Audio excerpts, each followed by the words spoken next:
Hi, I'm Sharon Baker, and I work with high achievers who are not satisfied with the usual because they know they are capable of much more, but sometimes they're not taking action.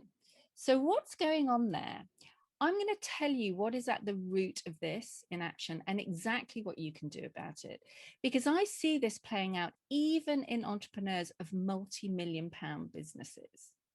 And at the root of it is fear, but it's not fear of failure or fear of rejection. It's fear of success. And this is really insidious because very often it's subconscious. And when we're looking at fear, I often say you have to understand it and really look in its face.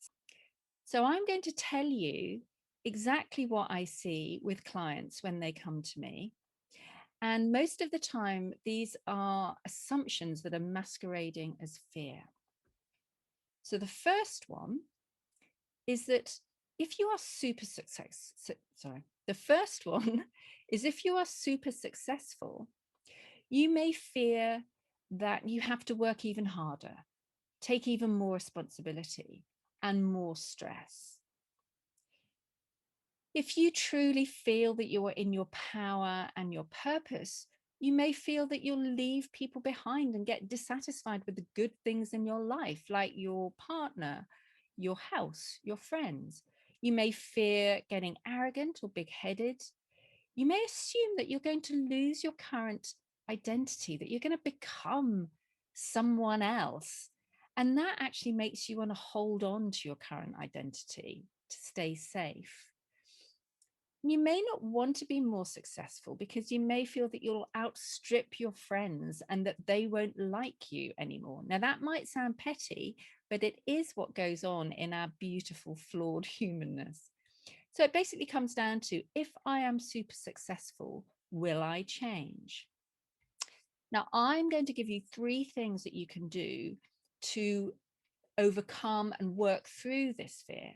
And the first one is awareness, because you've got to bring these things into the conscious to work with them. So what I recommend you do is replay the last piece of video and go through those fears and see which chime with you.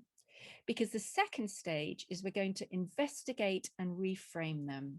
And I'm going to give you 3 questions to do this. The first one is this true? The second one is, what am I making this mean? And the third one is, what can I do to keep myself safe? So what can I put in place to keep myself safe? So for instance, if being successful, means to you that you're going to leave people behind, I recommend you read a book by Viv Goscrop. She's a comedian, and her book is called Lift as You Climb, and it's about bringing people with you because you don't have to leave people behind. And the other piece that I think is quite interesting to reframe is the arrogance piece. So this comes from your parents quite often saying, oh, don't be big-headed. Mine said, don't show off.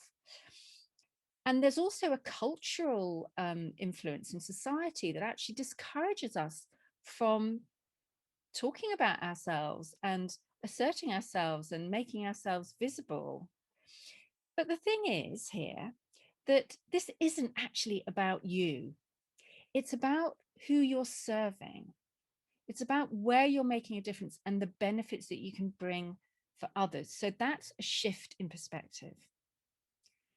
And the third thing is that having a champion is really important. So this can be your friends. If you're lucky, it's your spouse. If you're serious, it's your coach. This is somebody who can bring you back to the reality of who you are and how talented you are, so that you can believe in yourself. Because it's a real waste. You've already achieved so much, and there is an awful lot more that you can achieve when you get everything in place: who you are, your purpose, your values, your vision, your direction. There is so much that you can do when you overcome those fears, and particularly fear of success. I hope that this has been an inspiration to you. and that it might help you move forward if you felt stuck.